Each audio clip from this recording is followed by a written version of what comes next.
दोस्तों मात्र 90 रुपये या 100 रुपये कह सकते हैं, अधिकतम 100 रुपये के खर्च में मैंने बनाया हुआ है ये किलो भर के मिठाई। तो टेस्ट का और हेल्थ का, प्योरिटी का तो फुल गारंटी है, क्योंकि ये घर में बना हुआ है, होममेड है और प्रोटीन से भरपूर, फैट से भरपूर। तो ये मिठाई आप घर में ज़रूर बनाइए और बच्चों को खिलाइए, अपने भी खाइए। हड्डियाँ तो मजबूत होंगी ही, बच्चों की लंबाई भी बढ़ेगी और ये टेस्टी भी है। तो आप किसी भी रिश्तेदार को आने पे उसको खाने पीने के लिए भी दे सकते हैं ईज़िली। तो ये मिठाई मैंने कैसे बनाई है, मात्र घर में रखी हुई 2 से 3 चीज़ों से बना दी है। कैसे बनाई है आगे वीडियो में आप लोगों को पता चल जाएगा। उसके पहले स्वागत है आप लोगों का मेरे channel life and living of Reena में। दोस्तों छोटी सी रिक्वेस्ट है, वीडियो पसंद आ जाती है तो एक लाइक, एक कमेंट ज़रूर कर दीजिएगा। चैनल पे नए हैं तो चैनल को सब्सक्राइब कर लीजिएगा और कमेंट में मुझे कौन सी रेसिपी लानी चाहिए ये भी आप मुझे सजेस्ट कर सकते हैं। तो चलिए बनाना शुरू करते हैं। सबसे पहले जलाते हैं गैस, चढ़ा देते हैं उस पर कढ़ाई को हल्का गर्म होने देते हैं। उसके बाद से ये मैंने लिया हुआ है 50 ग्राम से थोड़ा सा अधिक ही होगा मखाना, और कढ़ाई में डाल दिया मैंने 4 चम्मच घी। आप चम्मच की साइज़ देख रहे हैं, बड़ी वाली चम्मच है जिससे मैं 4 चम्मच इसमें घी डाल रही हूँ। और मखाना मेरा 50-60 ग्राम के करीब में है। तो पहले घी को अच्छे तरीके से मेल्ट होने देते हैं, यानी कि गर्म होने देते हैं। जैसे ही घी हमारा गर्म हो जाता है, इसमें हम डाल देते हैं मखाने को और मीडियम फ्लेम पे इसको भूनते हैं। इसको तब तक भूनना है कि जब तक इसमें से अच्छी सी खुशबू नहीं आने लगे, सौंधी सौंधी, और ये बिल्कुल क्रिस्पी ना हो जाए। ये इतना क्रिस्पी होना चाहिए कि अगर हाथ से भी ऐसे हम तोड़ें तो फटाक से टूटने लगे, यानी कि इसका चूरा बनने लगे हाथ से ही। इतने तक हमें इसको फ्राई करना है। तो गैस की फ्लेम को रखेंगे मीडियम टू लो और आराम से इसको भूनेंगे।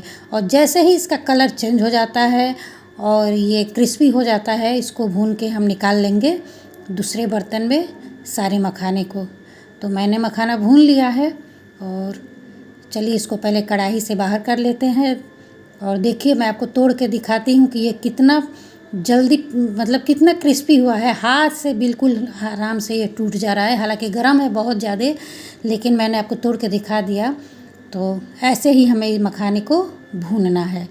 और अब चलिए इन मखाने को डाल देते हैं हम जार में, मिक्सर जार में। एक बात और, आप चाहें तो इसको वो जो खलबट्टा आता है उसमें भी डाल के तोड़ सकते हैं, सिलबट्टे पे भी इसको तोड़ सकते हैं, लेकिन मैं इसको मिक्सर में डालूंगी तो इसका फाइन पाउडर बन जाएगा, क्योंकि जितना ही फाइन पाउडर बनेगा उतना बढ़िया रहेगा। तब तक कढ़ाई में हमने डाल दिया 1 चम्मच और घी, और इसमें मैं डालूंगी एक और चीज़, ये है नारियल। नारियल को मैंने, ये पूरा मीडियम साइज़ का सूखा हुआ नारियल है और चाकू से मैंने इसके छोटे छोटे पीसेज कर लिए हैं। आप चाहें तो इसको ग्रेट भी कर सकते हैं, और जब ग्रेट करेंगे तो आपको इसको पाउडर बनाने की ज़रूरत नहीं पड़ेगी, लेकिन मैं इसको ऐसे ही चाकू से काट ली हूँ। आसान सा काम है। और 1 चम्मच घी में इसको तब तक भूनेंगे कि जब तक इसका कलर चेंज नहीं हो जाता है और बहुत अच्छी सी खुशबू आने लगती है। जैसे जैसे नारियल भुनता है, क्रिस्पी होता है, वैसे वैसे इसकी बहुत ही अच्छी खुशबू आती है। और देखिए हल्का गोल्डन होने तक मैंने नारियल को भून लिया है। तो आपको भी नारियल को भून लेना है हल्का गोल्डन होने तक। अब चलिए, ये हमारा नारियल हो गया है, देखिए गोल्डन गोल्डन आपको दिख भी रहा होगा, और क्या पता कितना बढ़िया इसकी खुशबू आ रही है। तो इस नारियल को भी हमें ग्रेट कर लेना है, सॉरी मिक्सर में पीस लेना है। तो देखिए ये मैंने नारियल का भी पाउडर बना लिया है। अलग नारियल पीसा था और ये अलग मखाना पीसा हुआ है। तो ये दोनों पाउडर अलग अलग हैं, लेकिन अब इसको हम एक में मिक्स करके रख लेंगे। अब चलिए गैस चढ़ाते हैं और इस पे चढ़ा देते हैं दूसरी कढ़ाई थोड़ी सी बड़ी, और इसमें मैं डाल रही हूँ चीनी 300 ग्राम के करीब में। तो जो मेरा पाउडर है आपने देखा ही था, मीडियम साइज़ का नारियल और 60 ग्राम 70 ग्राम के करीब में मखाना था। उसके लिए मैंने 300 ग्राम में चीनी लिया हुआ है और 200 ग्राम इसमें मैं पानी डाल रही हूँ। मात्रा का ध्यान रखना है, जितना चीनी उतना पानी नहीं डालना है, थोड़ा उससे कम ही पानी हम इसमें डालेंगे और इसको बनाएंगे हम बहुत अच्छी सी एक गाढ़ी सी चाशनी।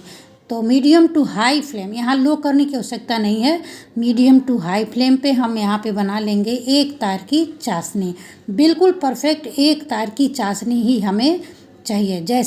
जब तक चाशनी बन रही है तब तक हम ये दोनों पाउडर अच्छी तरीके से एक में मिक्स कर लेते हैं और एक बड़ी सी थाली लेके और उसको घी से ग्रीस कर लेते हैं। आप चाहे तो यहाँ रिफाइंड ऑयल का भी प्रयोग कर सकते हैं, लेकिन हेल्दी मिठाई है तो घी का ही हम इस्तेमाल करेंगे। और इधर देखिए हमारी चाशनी जो है बॉयल हो रही है, इसका जो चीनी है अच्छे तरीके से मेल्ट हो चुका है। और बार बार मैं चेक कर रही हूँ क्योंकि ज़्यादा गाढ़ी चाशनी नहीं बनानी है, इसकी एक तार की चाशनी बनानी है। तो बार बार इसको चेक करेंगे क्योंकि ये तो मिनटों में इसका रूप बदलते रहता है।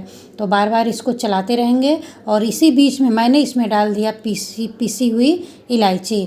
जब इलायची का फ्लेवर इसमें जाता है तो बहुत ही अच्छी खुशबू आती है। और चाशनी में ही अगर हम इलायची मिला देते हैं तो इसका एक फ़ायदा ये हो जाता है कि पूरे मिठाई में बहुत इजीली इलायची पहुंच जाता है। तो इसलिए चाशनी में इलायची को पका लें, ये अच्छा ट्रिक होता है कि जो भी आदमी मिठाई खाएगा उसके मुंह में इलायची का फ्लेवर तो जाएगा ही जाएगा। तो चलिए इसको लगातार चलाते हुए इस चाशनी को हम तैयार कर लेते हैं। और जैसे हमारी चाशनी तैयार हो गई पूरे एक तार की, मैंने इसमें डाल दिया ये सारा पाउडर। अब यहाँ मैं एक आपको ट्रिक बताती हूँ कि अगर आप चाशनी में ये सारा मटेरियल डालते हैं और एक ही बार में सूख के भर्रा जैसे ये हो जाता है और लगता है कि अब ये बंध नहीं पाएगा, तो वहाँ आप 200 ग्राम के करीब में रूम टेम्परेचर पे गर्म किया हुआ दूध डाल दें। तो और कढ़ाई में डाल के और 1 से 2 सेकंड चलाने के बाद तब उसको थाली में पलटेंगे तो बहुत ही अच्छा सा शेप ये ले लेगा। तो देखिए ये सारा मटेरियल मैंने उस थाली में नहीं हो रहा था तो ये गहरे थाली में मैंने करके और डाल दिया।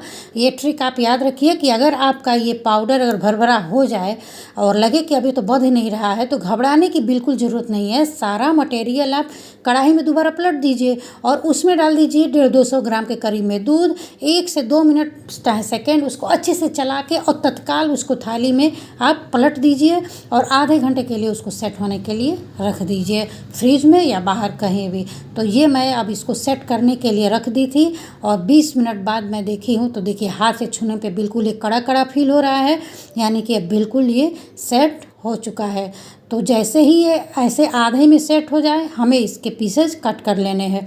बहुत ज़्यादा सेट हो जाएगा यानी कड़ा हो जाएगा, लेट कर देंगे आप तो इसके पीसेस नहीं बन पाएंगे और काटने पे ये भरभरा सा निकलने लगेगा, टूटने लगेगा। क्योंकि ये नारियल है और मखाना है तो इसमें कोई ऐसी चीज़ नहीं है जो एक दूसरे को बांधे।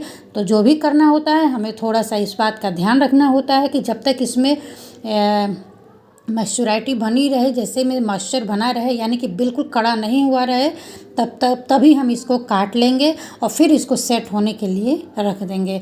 तो मैं इसको चौकोर शेप में पहले काट लेती हूँ। और इतनी अच्छी खुशबू हमारे किचन में आ रही है, कहीं मखाना, कहीं नारियल, कहीं इलायची, घी का, कि क्या बताएं, लग रहा है कि कब मेरे मुंह में ये चला जाएगा।